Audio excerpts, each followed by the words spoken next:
Hey, this is Alex with the Unbiased Trailblazer podcast. Make sure to follow us on Spotify so you can catch every new episode that we post. Also, follow us on Twitter at Unbiased Blazers. In our bio, there's a link to join our Discord server where you can join in on the discussion. You can give us takes, comments, questions for us to talk about on future episodes. Now, let's get to the show. Rip City, baby.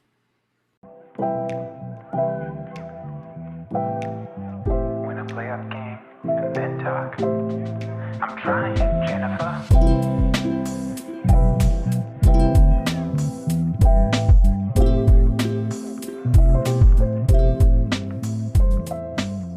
Welcome everybody to a special edition of the Unbiased Trailblazer podcast. We have a couple listeners here and we're very excited to get your guys' takes and your comments and just everything you guys want to talk about. We're excited to have it. So we're just going to jump right into it. Let's go ahead and start off with just introducing yourself to everybody. So we're going to start off with Blonde Joe. What's up, Blonde Joe? What you got? How you doing? I'm Blonde Joe. It's Blonde Joe V, actually. That's true. Yep. But yeah, I'm Joe. I don't know. Been a Blazer fan for too many years, and really excited to be here to talk more about Blazers and hopefully give an unbiased opinion. Though I'm partial to the Blazers, so it's all optimistic and hopeful. Who's your favorite Blazer of all time? I mean, all time, it's tricky. That's a tricky question because I want to say Dame is the best, because I'm super thrilled with him right now. But I mean, CJ, it's funny because I through Twitter got some free tickets from CJ one time, and so I'm a little like, well, CJ's my number one guy because he hooked me up with some free tickets for my family, which was great.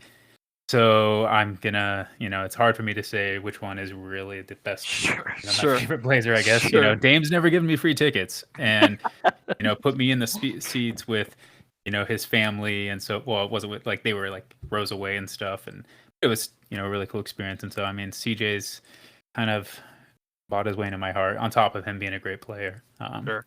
His defense could be a little better. Some might say, but he guarded Austin Rivers a little bit more, and I think it was like Game 5 or something in the last playoffs. We probably would have won that, but that's a sensitive subject around here. Appreciate it, Joe. D, let's move on to you. D, how you doing, bro? Oh, what's up? All right, so my favorite Blazer is just gonna be Dame, and if I want to say where I'm from Atlanta, and you want me to answer those questions or just later in the podcast? If you want just the first one, the favorite Blazer and where you're from, if you feel like saying it, well, then we'll just move on. Yeah, I'm from Atlanta, and my favorite Blazer is Dame. Perfect. And do you live in Portland right now, or are you still from Atlanta? No, I don't live in Portland. I live in Atlanta. Gotcha. Okay, sweet. We got the one and only Dame Dalla in here. How you doing, Dame? I'm doing good. And for my favorite Blazer, I'd probably have to say Yusuf Nurkic. I mean, he just seems like a really nice guy. And I've talked to him a little bit before online. So, I don't know, he seems like a cool guy. So I would have to say him for sure. Sweet.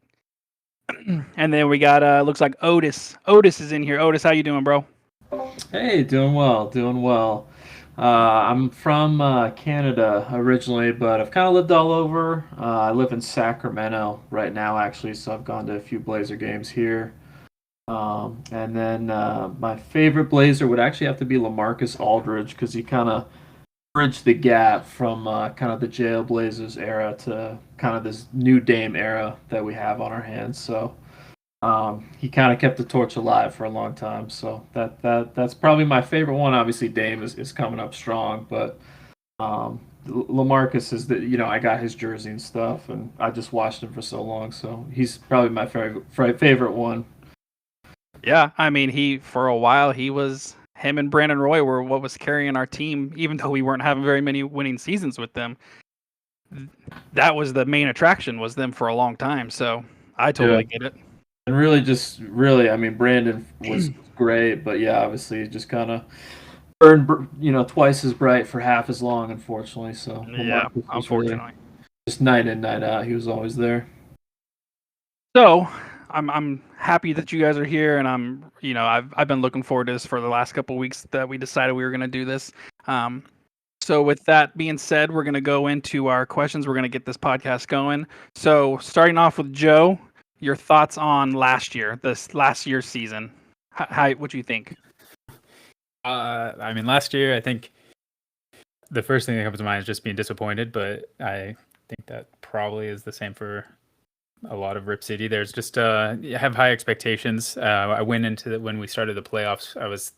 This is like the first time in many years where we had a healthy starting lineup. Like Nurk was, close to full himself. CJ was in there. Dame, everyone was there, and so I was really excited and optimistic about it. And just to have the season go down the way it did was disappointing. And if I really think about it, want to be somewhat optimistic, though. I mean, you got to give credit because we were in the playoffs, even though Nurk and CJ were out for a lot of the season. But all in all, just had higher hopes for where we were at and where we could have finished. Yeah, I mean, that's the bad thing about us is we get our hopes up every year, and then they get shot down real quick. Yeah. How about you, D? How did you feel last year went? Yeah, I was disappointed too. Like getting eliminated by Nuggets without Murray. But I mean, the season itself was fine, but it was just like the playoffs there where we just got eliminated fast. Yeah, I mean, we're a great regular season team. That's the unfortunate thing.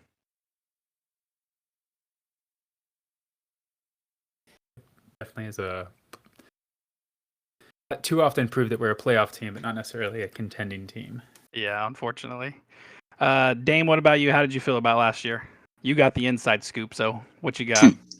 Yeah, I think we did, pretty good in the regular season, especially seeing as we didn't have Nurk or CJ for like a while there. But when we came to the playoffs and got, eliminated by the Nuggets team without Murray, it was disappointing. I would have been fine if we got eliminated by like a healthy Nuggets team. Sure. But the fact that they are injured, just, I don't know, it made me feel disappointed. Yeah, that was if it would have been much more easy to accept if it was a healthy team. What about you, Otis? How you feeling about last year? It's kind of funny. I wrote some things down for these questions, and I actually wrote down great, but then I crossed that out and wrote down fun, because that's just kind of how it felt. It was like, it was fun. There was like there's some frustrating moments when like CJ and Nurk went down with injuries. It's like, oh my god, are we even gonna make the playoffs? Like, but then like Dame does his Dame stuff. He has like an MVP season, and you had Cantor just like rebounding like 15, 16 rebounds a game, and all these weird pieces kind of coming together. So it's like, oh okay, you get your hopes up. CJ comes back, Nurk comes back, and then you're like, oh, we could maybe do something here. And then the Nuggets get hot. So it was fun. It was fun. It's like another great Dame season. Obviously, like really disappointing, but I think none of us are really like unbiased here. Like we we got to be optimistic going into next season. We still have like one of the top MVP candidates on our team. So I'm happy with what I saw. Disappointed by the supporting cast, obviously, but I'm still optimistic going into next season. For sure, and we talked about it a little bit in the last podcast. Even though we haven't really made any big moves in the offseason, the roster that we do have is still a good roster. So we could be in a much worse situation than we are right now. So I'll take what we have now, and we just got to build on it. I'm going to go ahead and let Fawad ask the next question. So Fawad, go ahead and take it away. Sure. Just give me a second. Yes. So, what are your thoughts on this offseason? What did you think about, I guess, our second round pick, the trades we made, the lack, or not trades, but the signings we made, and then the lack of trades, and if there's anything that you hope to see in the before the season starts? We'll start off with Bon Jovi. Yeah. Thoughts on this off season? It's not over for sure. Hopefully, we'll see. Hopefully. It is what it is. I guess I was hoping for every off season. I'm hoping for something more. But I do feel that we didn't necessarily need to change our starting five. I'm CJ, Norm, Dame, Roko, and Nurkic are all great players, and that's a really strong starting five. And I feel that we did try something new with a new coach signing, which can change the way that we play the game. There's been a lot of talk lately on more defense, fewer threes, a wider shot selection, which I'm excited to see. I felt last season our biggest opportunity for improvement was that second string. There are many games out there where our starting five would put us in a great position, and then players would come in and we would lose that lead dramatically. And so seeing some of those second unit teams members go off to other teams, I'm kind of excited about, and wish that I could say I was I'm optimistic about our guys coming in. I'm optimistic if Nasir Little can really step up. He seems like he had some bright moments last season, some big games, and if he can string those together more consistently, then we might be in a better position. We have some new guys come in that could make a change, but it's just a lot of kind of uncertainty. We'll just kind of see how it works, and that's not necessarily a good feeling, but I'm optimistic for it. All right, yeah, I'm super high on Nasir Little too. D, what do you think about our off season so far? Honestly, I think the only good thing was drafting Greg Brown, because who we lost in free agency and who we got, it just it wouldn't. I don't know what to say, but we just lost more good than bad, and we just got bad in return. Who did we lose that you wanted to keep? I know we're gonna lose Melo, but that was the person that we lost that I most felt that we should have kept, and Zach too. Cantor, yeah, he wasn't a good defender, but he could still he's better than Cody Zeller, I think, honestly. I don't understand the Cody Zeller thing. I don't think this team needs more offense,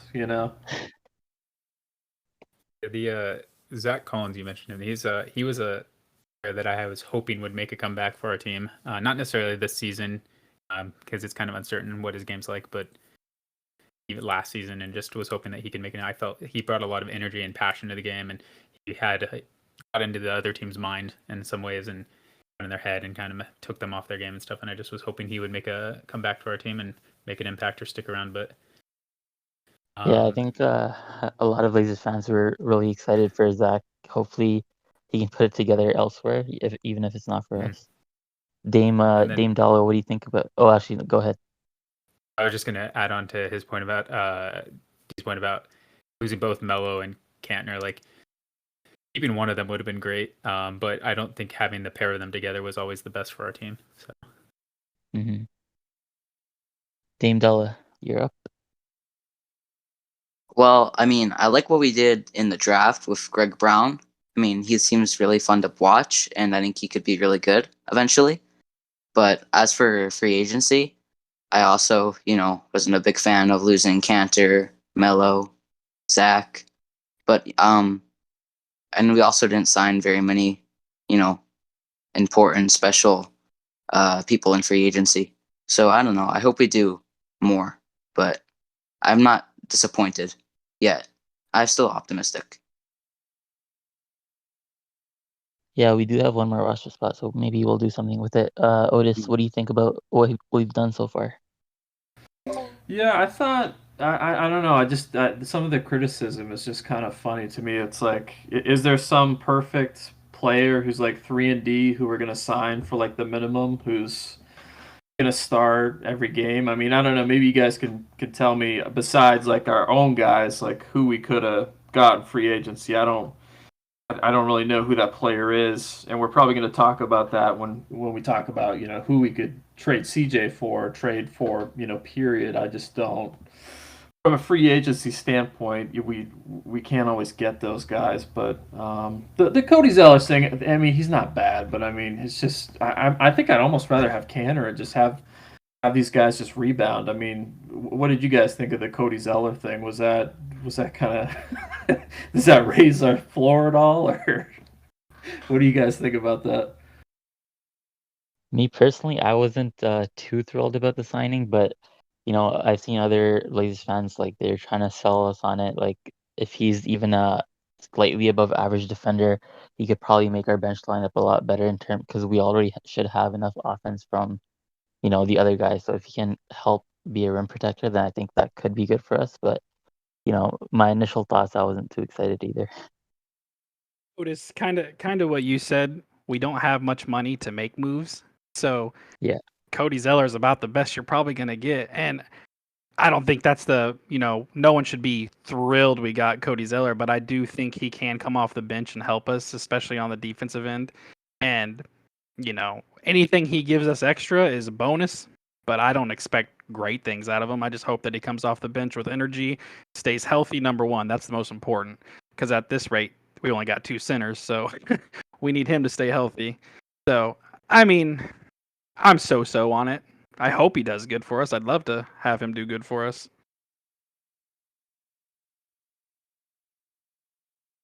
Mike, do you want to take over for the next question? Yeah. Well, since you guys, your tone was pretty clear on your opinions of the offseason, so I'm gonna use the term save here. What moves or trades would you like the Blazers to do to kind of save the offseason? Let's start with Joe. That's a great question. I don't know if I have like an ideal trade scenario that I'm dreaming about for the team. Like I said, I think our starting 5 is a solid starting 5, and if we do move CJ or someone in that starting 5, it's got to be an equal, at least, or better package, player. And honestly, I'm a little more like, I guess, optimistic or just hopeful that returning with the starting 5 and a new coach could be a dramatic change. And then it's just more about that second unit in my mind. It's who's going to come off and help, maintain the lead that the starting 5 have established on those nights. And so I'm not sure if there's like a specific trade out there that I'm hoping to see. It's just more of a solid second unit, and I haven't seen one on the Blazers in so long that's been like that's what we need. It's I guess we're always trying a new second unit, it seems like, in the last 8 or so years. Yeah, for sure. D, what's your off-season move? I'm sorry, what was the question? What move or trade would you make to kind of save the off-season?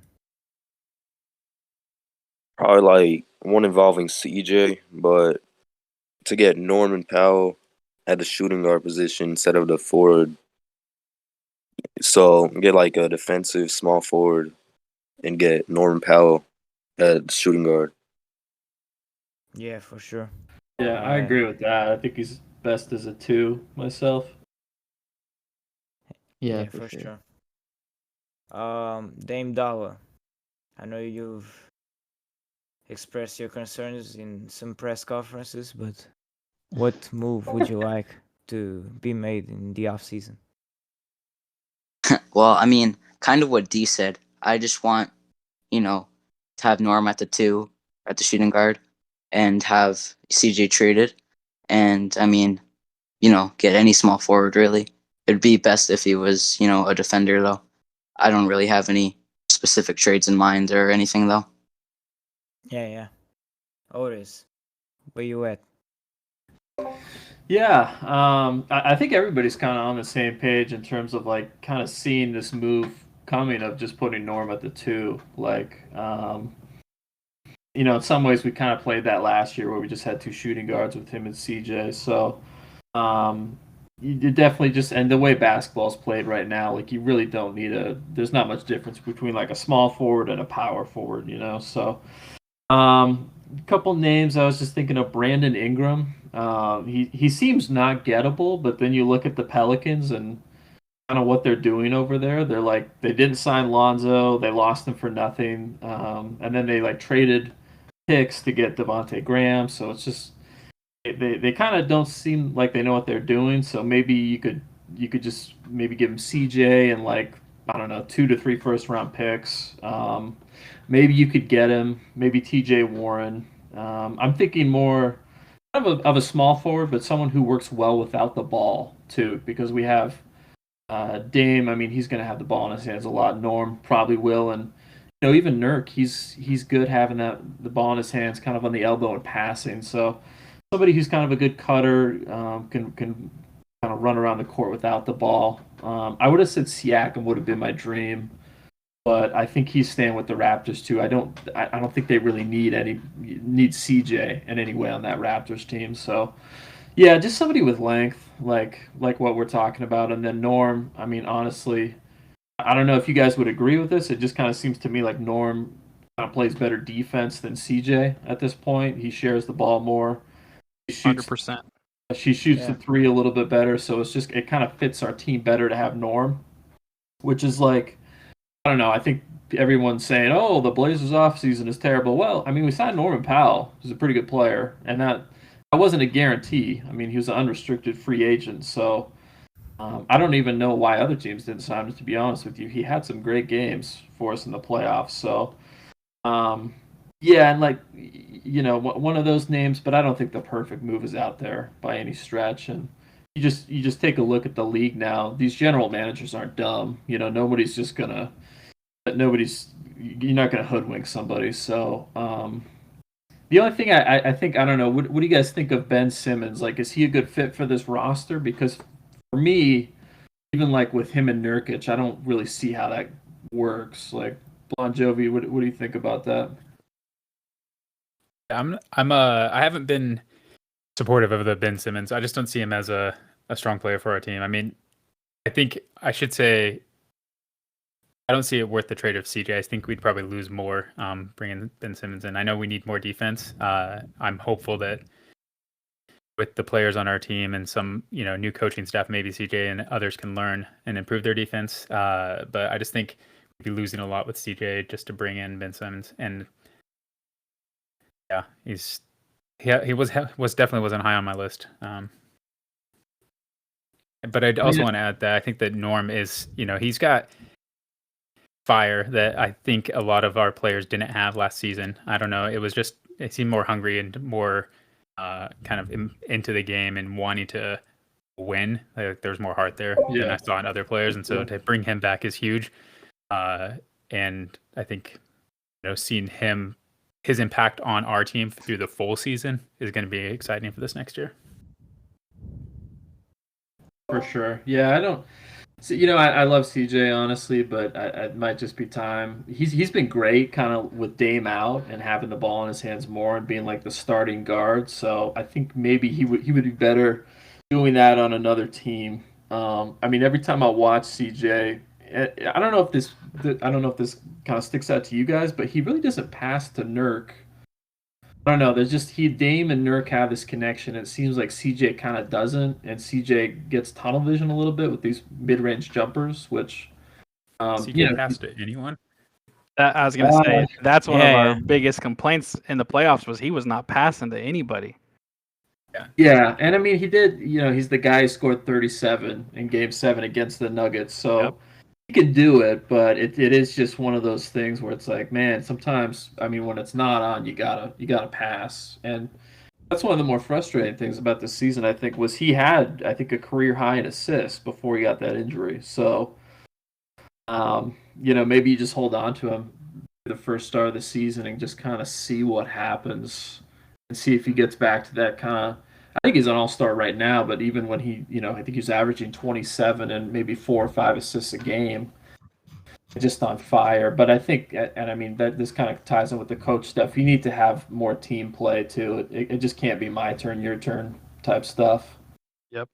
I think you spoke to it. I mean, hold on to him for the start of the season. I think that's with the coaching change and the second unit. I feel like that's I don't feel like there are going to be any other moves until closer to trade deadline, when depending on where we're at. If we're having an amazing season, then we probably won't see anything. But if we're, below position 4 and the bottom of this, there might be a trade to see if we can improve the roster there. But Yeah, I think and CJ would probably be that person that would be on the table, which depending is on performance. But which is exactly what we talked about like at the beginning. We're in a decent situation whether we traded CJ or not. I mean, we could be in a much worse situation. So I think having CJ at the start of the season isn't a bad move for us. yeah, new coaching it's something we haven't tried in the last 8 or 9 years or whatever. Yeah, So exactly. we'll see if this was the move that we needed to make. So I think a lot of it Oh. too is just like media driven too. I mean, everybody's going after us right now because we lose in the first round. But I mean, Denver was a good team, so had the it's just MVP. kind of. I could see the situation in 4 months where the number 2 seed in the West and everyone loves us. I could easily see that playing out. Yeah. So with Yeah, Joe it's adding media. that, go ahead, Joe. I was just sorry. I was just going to say with the media comments and off-topic subject, but all these headlines coming around about the 76ers holding out for Dame Lillard. I see a new one almost every day, and it just, Good God. I don't know, makes me Every shake day. my head, makes me a little angry, and it makes me laugh. I don't know, I'm just literally what's you guys are wishful. It's nice thinking to over want there. things. It's definitely nice to want things. Yeah. Every day it seems like there's a new report out for that. And it's always Philadelphia, always. So Joe kind of alluded to that. We already talked about who we were going to trade, who our opinions to trade CJ were for. So we're just going to skip that question. Joe, go ahead and tell me how you feel about the coaching hiring. If you want to talk even more into the assistant coaches and everything, you can, but just mainly Billups. But if you want to elaborate more, go for it. Yeah, I mean, from the skill wise, I think I'm optimistic. I'm excited. I've kind of read a little bit about what he did for the Clippers on defense, and it's kind of inspiring to hear what he has to say and kind of his ideas, and also inspiring to hear their game plans for us to stop Dame and how they could possibly avoid that situation. So when we're in those tight playoff games when everyone's trying to trap Dame, we know how to get out of it, and our team could step up and kind of foil their plans on that. So I'm optimistic and hopeful that just turns out as crystal as smoothly as I'm picturing it in my mind. I'm excited about some of the other assistant coaches, although I haven't really read up on them. I think of his name right now. Scott Brooks, is that? Brooks, yep, Scott Brooks. Yep, Yeah. Scott Brooks. I'm excited to see him coach for us. I know he's been, wasn't seen as like a winning coach, I guess, in some people's eyes, but I feel like he had some top teams for a while there, so I'm excited to see him. Well, and what he can do for us. the experience he's going to help Chauncey with is going to be what's probably most valuable for Chauncey. Yeah, definitely. Other than those two, I haven't really read much into the assistants coach there, so I won't be able to speak to any of their skills or what they're going to bring to.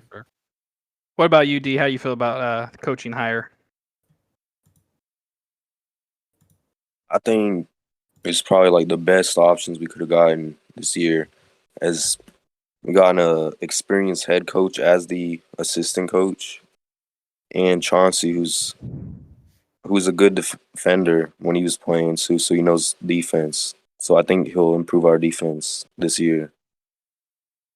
Yeah, and I mean, every interview he pretty much brings up defense first. That's the first thing that's out of his mouth almost every single time they ask him any questions. So that's promising too. What about you, Dame? How you feeling for your new coach? I'm excited. Everything he said so far has been really good. Like you said about his defense and how he wants to improve our defense, and helping us when we're in tense situations where Dame's getting double teamed or even triple teamed. So I mean, he wasn't my first pick for coach when we just fired Terry Stotts, but I'm still happy with him and I'm excited. Yeah. What about you, Otis? You got anything you want to add on that? Yeah, it's kind of. I guess I didn't realize he was actually a Clippers assistant coach last year. Chauncey was so. I mean, he was actually coming up with these game plans where they were trapping Dame, and there's a lot of Clipper games I feel like where they did that really well against him. So um, I'm excited to kind of see how he attacks that, and yeah, just I mean he was a point guard in the league and he was a great defender in the league. So Dame is a pretty great player, but I think defensively he does try hard, but it's like some of the times he just I don't know he kind of dies on screens a little bit. Sometimes he can obviously be a little winded because he is carrying the offense, but I think he needs to get a little bit better too if we can. That's kind of asking a lot for him because he's already such a large part of our offense. But I mean, anything we can get on that side of the floor. He's had some weird kind of clutch defensive moments where he's shown he can do it, some clutch steals and stuff. So For sure. I'm pretty excited honestly. I know there was like a lot of Terry Stotts hate, so really, I mean, it's cool to just see something new. You know, it's cool to see something new, and I will kind of disagree with the Scott Brooks stuff a little bit. I listen to, I'm sure you guys listen to a lot of basketball podcasts, but as somebody else said on a different basketball podcast, I think it was the Low Post or something like, I would let my Scott Brooks coach my kids' little league team, but as far as like an NBA team, I'm not quite sure. You know, I mean, you watch so many of those Thunder teams with Durant and Westbrook, and it's kind of the same thing that we have, where it's a take turn offense, and you know that scares me. I don't think we're going to be the Warriors overnight, but that's you know, we need to have a little bit more structure and the shots we're kind of getting. So obviously he is a fiery guy, so hopefully he brings that defensively. But that's just from the Thunder teams. That's kind of what I always saw from him. If anybody agrees, feel free to let me know what you think. No, I totally get it, and I can see the way people would see that and think that. I mean, they blew a 3-1 lead on Golden State, and they should have won that one. So, I mean, I totally get it. It makes sense. Yeah, and a lot of people they say he's like one of the worst head coaches of the last few years. But to play a little bit of devil's advocate, I hope I'm not being like too biased or anything. But I feel like even though he may have been a subpar head coach, he did coach for like so many years, probably like close to 10. So he has to have like some strengths. So I think as an assistant, he could be really good for us because he can just focus on his strengths, and then like he has other people like Chauncey and the other assistants, they can cover up for like where he's not so good. And then I think he also has really good player relationships, and I always think that's really important with your coaching staff as well. Sure. So I think it's not like, like an amazing coaching hire, but I don't think it's going to be bad for us at all. Yeah, that is true. I mean, I guess he was. Durant, I don't think has ever said a bad word about him. Westbrook, I don't think has ever said a bad word about him as well. So that's a good point. He has that experience. There is kind of, for me, it's like Mike D'Antoni. I think would have been really interesting with our team as well. I'm not quite sure what he would have done because our guys like Dame and CJ are so ball dominant. But I would have been really interested to see how he would have worked with our guys and how kind of flexible our guys would have been. Maybe moving without the ball, maybe doing kind of a 7 seconds or less type thing. I mean, when I get frustrated with this team, it's sometimes when we're just pounding the rock and not really moving, not really screening and rolling as much as we could or should be. I think where the main engine for our offense is like the Nurk Dame pick and roll, which kind of everything flows out of. So I would have been really interested to see that, but I think Chauncey's going to be good because defensively, I mean, we just don't get it done really.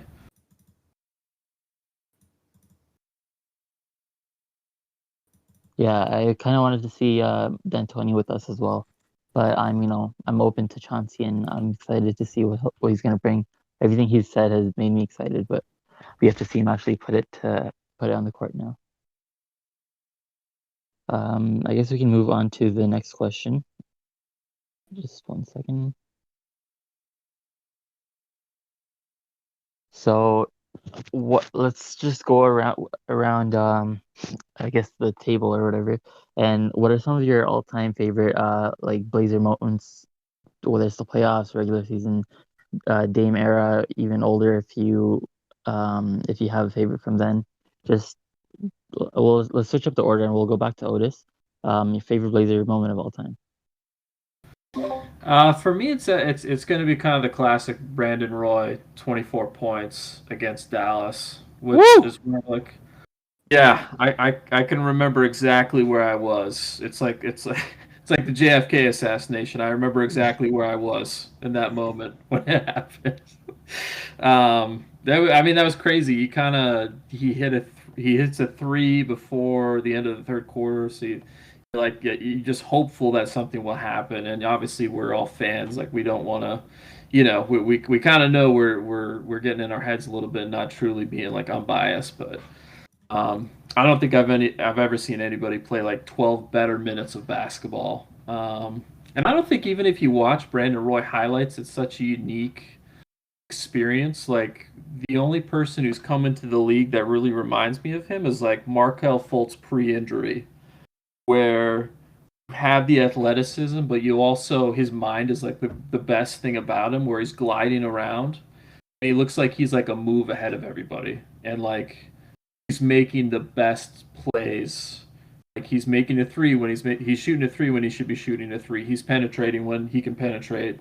He's taking a step back when the guy's leaning closer towards the basket. Like he's just playing so cerebral and like a step ahead of everybody else, and he just like took over for that. That was like just the most crazy storybook thing. And I would encourage anybody, like if you didn't watch Brandon Roy, just like look up his highlights because you don't see a lot of that in today's game where it's like a dude like kind of outthinks people offensively so fast. Well, it's really it's like it's so like slow motion and like just exactly so balanced, and he just knows exactly where he needs to be and what he needs to do. Like, exactly like you're saying, it's crazy. slow motion is like the perfect word for it. Like I don't like Paul Pierce a little bit had that, but just like kind of this weird thing of like he is athletic, but he's not athletic. But like he just knows what your weakness is in that moment, and he's gonna always exploit the weakness that you're kind of giving up. So that would look easy. Yeah, exactly. So, yeah, that would be my biggest one for sure. I mean, I'll just never forget that. Dame Dollar, how about you? I mean, I hate to be of all time.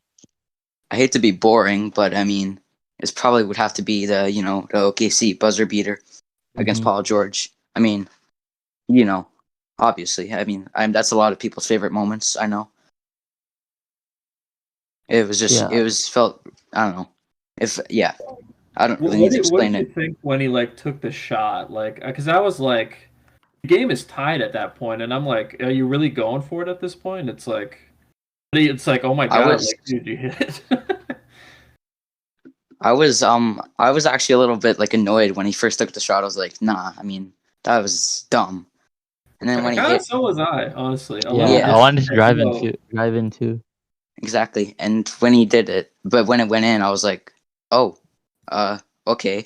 And then I started obviously celebrating. But I've always trusted Dame more now after that shot.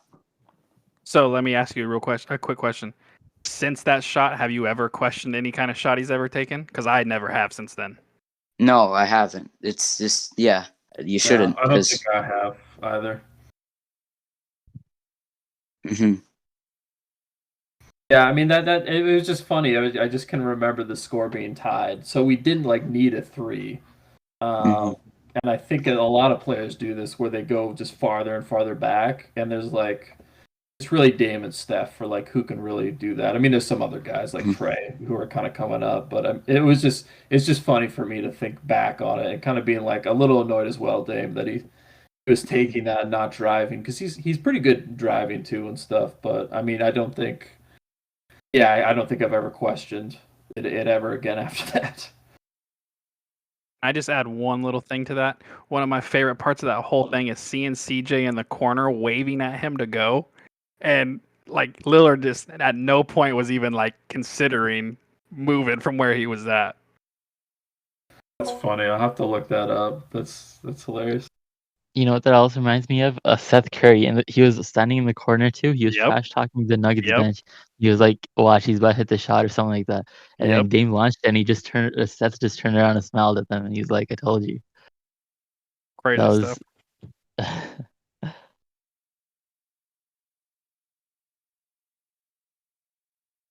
All right.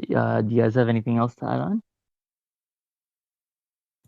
So I'll add in the same, spirit of a clutch shot. I think my favorite moment would actually go back to Brandon Roy's against the Rockets. We've seen so Yes. many from Dame since then, and almost the exact same plays and stuff. But that one just seemed a little bit. It stands out to me, I guess, as one that I, enjoy more, perhaps just because where I was, or it was one of the first clutch shots I've seen in such a dramatic fashion, or something at the time. And just, he won the game with a good shot, lost the game with a foul, and then had to go back and win the game with that clutch shot. So it was just very one that always to remember. Of course, Dame's same shot against Houston, many years later is one to remember. And then the bad shot versus OKC is one that I still get chills watching whenever I see highlights of it. So, but I think Brandon Roy's kind of sticks out there. Yeah, I'm kind of surprised no one mentioned the Melo moment, but I'll let it slide for this one. To sum it up, what do you guys think of this roster? Do you guys think it's an improvement? Where do you see us finishing in the standings, and if you think we'll actually get deeper in the playoffs this year? Otis. Yeah, like I said, I'm optimistic, and we didn't talk much about this, but I mean, really, to me, the most frustrating part about that Nuggets loss was Nurk fouling out in some of those games, and there was just like every game. I mean, there'd be some that would go against him. There'd be maybe one or two that were not on him, but then there would be like one or two where it was like silly reach fouls where he's guarding a ball handler, just trying to reach in, and then he gets called. And I mean, it's so that I mean, Nurk is really the X factor, I think, and. If you go back, I mean, watch his game against Jokic. I think he had one of his best games. He had like 31 points, and he was posting Jokic up. And I mean, I think his game is different than Jokic. He's more post up, more like rim protector, but his ceiling is so like untapped to me. I don't know what like D. What do you think of Nurkic? Does he have a higher ceiling in your eyes? Compared to who? I guess just like where he is right now. Do you think he could still go up? I mean, yeah, I think he can, but our roster right now, I don't think it's improved at all. Really, I think it's gotten a bit worse. To answer your question, there, I think we've lost way too much, and gotten what we got in return: Tony Snell, Cody Zeller, and who's the other one? It was Ben McLemore. McLemore, yeah. Seattle's greatest rapper. Yeah. I think to add to the Nurk, I think he does have room to improve. But it's not necessarily his game. It's just more improving. Well, it's for fouls. I think that's just the overall X factor with if the roster gets better, and really if Cody Zeller looks like a good center, is if Nurk gets in foul trouble every game, and it's up to Cody Zeller to step up and replace Nurk every game, then he might not be the best player for that. Exactly. That may not be. But if Nurk plays a great game and doesn't get in foul trouble, and Cody Zeller just comes in to maintain the presence and maintain the game where it's at, then Cody Zeller may look like a really great backup center. So I think if Nurk doesn't get in foul trouble, then I think that's the best way for that he can improve. So I think offensively too. I mean, Nurk he frustrates me so much because he doesn't just go for a straight hook. Like he'll try to do something cool or something, and it's like, dude, you're like the biggest Balkan like dude ever. Like just back people down and like yam on them, and he does it like 3 times a game, and you're like, oh my god, this is amazing. It's like just always post people up and like always. Just always roll hard to the rim. Don't try to do like a reverse under the rim alley, off the backboard type thing, like just jam it. He does That's like that's this. what I'm everybody gonna- wants to see. I might have to take back my words and say that's another area he can improve. He gets very finesse in his finishes Yes, at the rim, and exactly. he needs to just That- needs to that's use the exactly what Bosnian I feel beast like. instead of trying to be a point guard and play fancy plays. And so I take back foul trouble and bring up beast mode every game. There was many conversations It's I've had with my cool. wife on that where it's why didn't he just slam dunk that? Why didn't he slam dunk that? He It's cool when powers it it all the goes way in. back. Yeah, I mean, he powers it all the way down to the rim, and then right as he's about to shoot, it turns into this little either quick drop step finesse shot or, like you said, this under the basket hook shot. It's just, I don't understand. Yeah, if you watch that game, I don't know if it's like an injury thing, but if you watch that game against Jokic, where he's going straight at him, and he's turning over either shoulder doing hooks, but he's just going straight up. That's all going in. There's no kind of like back down, like prayer shot, prayer hook. I mean, it's all just leaning into the dude, like just be the biggest dude on the floor.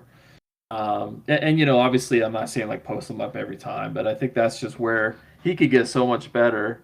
Obviously, his passing is really great, but I don't think even like in a straight one-on-one post up, like I don't think anyone can take him really. I agree.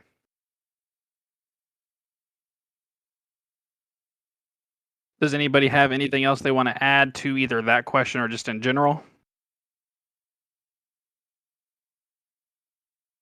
All right, sounds like I think we might be done here. We're going to wrap it up. I'm going to kind of put Joe here on the spot. We're going to be using his song once again. So, Joe, you want to just plug in some stuff real quick? Let everybody know where they can find you at? Oh, yeah, sure. If you like the song at the beginning and end of the podcast, you can find it on all the major streaming platforms under the name My Life Pursuing, or we're just searching I'm Trying Jennifer. Perfect. I appreciate you, Joe, D, Dame Dalla, Otis, Fawad, Mike, as always. I appreciate you guys coming. I look forward to doing this again. I hope you guys come back and join another one.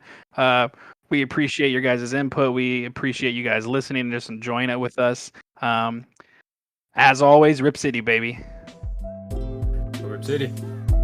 Rip City, thanks so much. I'm trying